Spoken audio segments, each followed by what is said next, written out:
Happy Thanksgiving to you again. Happy Thanksgiving, Father. The first two parishes I was in, I was with other priests, and we would always fight over who would get to say the Thanksgiving Mass. And it was first an anomaly to me because, of course, traditionally, as you grow up, you normally get Friday after Thanksgiving off, and so you'd have that little extended vacation and be able to take off. But I was trying to figure out why priests always fight over who gets to say the Thanksgiving Mass. And one priest told me, he said, it's the one Mass where nobody's obligated to come, and people show up because they have the day off, and they're coming in relatively perfect freedom. They sing. Everyone sings because they're not there because they have to be. And there's just a general feeling because many of the families are gathered back together again, so they're sort of united.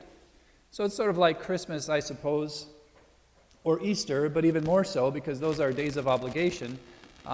Thanksgiving Mass is sort of a very free event. It's in the context of Thanksgiving, I think, that we talk about freedom, especially in the context of our particular country. George Washington, of course, who was one of the generals, again, and I say that intentionally, that George Washington was a general. We talk about him as being our first president, and indeed he was, but he was primarily a general.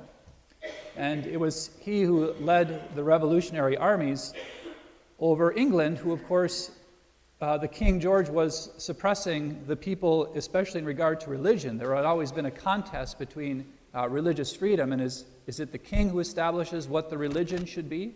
That was what they said, cuius regnio, cuius religio. It meant that whoever's reign happened to be there, that was the religion that everyone had to be. The Revolutionary War was really tipped off because there wasn't proper representation of the United States and England, but also because there was this idea of you did not have freedom to practice your own religion. Right? You didn't have freedom to practice your own religion. And George Washington himself, after having won those victories in the Revolutionary War, had famously basically threw his power back into the triple powers of the United States. He could have, if he had wanted to, as a successful general, and probably what is arguably one of the most successful military campaigns in history, he could have very easily simply taken that power and used it for himself. He preferred instead to retire to his estate in Mount Vernon and hand the power off when he had finished. He wrote this in New York City, October 3rd, 1789, which effectively established the day of Thanksgiving Day that we celebrate today. And this is what he wrote. I do recommend and assign Thursday, the 26th day of November next, to be devoted by the people of these United States to the service of that great and glorious being, that's capital B being, referring to God, who is the beneficent author of all the good that was, that is, or that will be, that we may then all unite in rendering unto him our sincere and humble thanks for his kind care and protection of the people of his country previous to their becoming a nation, for the peaceable and rational manner in which we have been enabled to establish constitutions of government for our safety and happiness, and particularly the national one now lately instituted for the civil and religious liberty with which we are blessed, and the means we have of acquiring and diffusing useful knowledge, and in general for all the great and various favors which he has been pleased to confer upon us. George Washington Thanksgiving Proclamation, New York City, October 3rd, 1789. One of the most important aspects of the establishment of that feast, certainly in the mind of George Washington, although he was not necessarily a Roman Catholic, he was the Church of England, Anglican, when they broke off by religious practice, recognized, of course, the establishment of a foundation of law, of rule, and of a being beyond constitutions. Something that was the foundation of a constitution, the foundation of government, but yet something established in the government that went beyond it.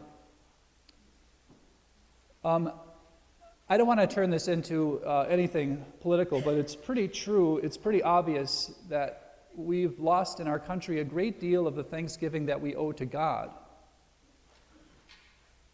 And oftentimes the prerogatives that belong to God, this grounding in what is real, the grounding in what all of our laws are supposed to be based on, has been, over the 300 years, as it happens in any culture, any country in the world, have slowly been eroded. The waves of time sort of wash and crash into the shore, and without the rocks and the stability that faith and revelation offers us, there tends to be a lot of ground lost. But this is in particular why one of the most important things in our country, even established by George Washington from the very beginning, is that of religious freedom. Which is why I began by talking about the freedom that all of you had to come to Mass today. You didn't have to be here. But by being here in that freedom, notice the establishment or the elevation of joy just simply in singing. Just simply in being able the freedom to sing your faith. You know, the other day I kind of promised her I wouldn't tell this, but there was a third grader, and as I was walking through the school, I heard her in the bathroom, and she was singing. Da, da, da, da, da, da, da. And she walked out, and she saw me standing there, and she put her head down. I said, "Were you singing?" And she started saying, "Don't tell anybody." Well, here I am. And I walked with her down the hall, and I said, "When you sing, it means your heart's full of Jesus. Out of the fullness of the heart," Jesus said, "the mouth speaks. And don't ever be afraid to sing. Because if you're singing, you can't be angry." What if the music is angry? Well, even then, there's a certain joy out of singing the song. But songs most appropriate, sung to God out of the fullness of the heart, that was the sign to me that she shouldn't be ashamed of singing, but she should have the freedom to enjoy singing without what she was hearing was that she had a bad voice. And she was ashamed of it. And I said, "No. You do not have to be ashamed of your voice that comes from the fullness of your heart. And don't let anyone tell you differently." Today in our gospel, friends, it's very easy to see how these 10 lepers who were cleansed, the 10 lepers, leprosy meant that you did not have the freedom to worship God. It meant that somehow God had cursed you with that disease, he did not favor you, and therefore you were not permitted to enter into the temple for proper worship. The cleansing of these lepers meant for that the first time since they had contracted leprosy, they were going to have the freedom to worship in the temple. But the reality is, friends, only one of them recognized that in Jesus, the source of all of his blessings, especially since he had been freed from leprosy, was actually standing in his midst. And he was able to go back, and he was to worship at the proper source of worship. Jesus, who had become flesh, somebody that had a being, as George Washington understood it, that was beyond all the world, all the law, even over disease and death, had somehow been the source of the blessing of the leaving of his leprosy and his ability to worship God properly, and his gratitude went to the proper source. We gather on Thanksgiving just as George Washington knew, just as we know, the importance of being able to worship in freedom. The reality is that often the prerogatives today of government have established restrictions on freedom. And the reality is, you know this, because if you go out to a restaurant today or tomorrow or the next month, and you go to say a prayer before you eat in a public restaurant, do you feel the resistance? Who feels resistance when it comes time to pray? That awkward silence? None of you do? Yes. Good. Then keep singing. Never feel that resistance. I've always felt that even as a priest, that you get with friends and family, and there's a big group, especially if you're at, I don't go to taverns very often, but if you find yourself sitting there in a tavern and you're sitting down to dinner and you don't have, the family kind of looks around and there's all these people that they kind of know at the place, and you're the priest and you're sitting down like, all right, let's pray now. And the reality is that most people may not know that my brothers or sisters are even Christian, because they never really established that.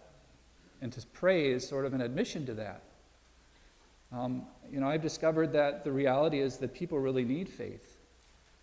I've discovered in striking up conversations, I just bought a car this week, and just talking to the people at the dealership, the first one, the salesperson that I worked with, Catholic, yeah, forgot about his faith. And I always hear the same thing. Well, I know, Father, I want to get back to church, but I don't know if I can. But I should. They all know that they need to be someplace else, but there's just so much pressure that they can't seem to find the ability to do it. Same thing with the finance person I was working with at the dealership. Same thing. Yeah, I grew up Catholic. She said, I just don't want to be a priester, that's all. So you go to Mass one extra time out of the year to avoid that.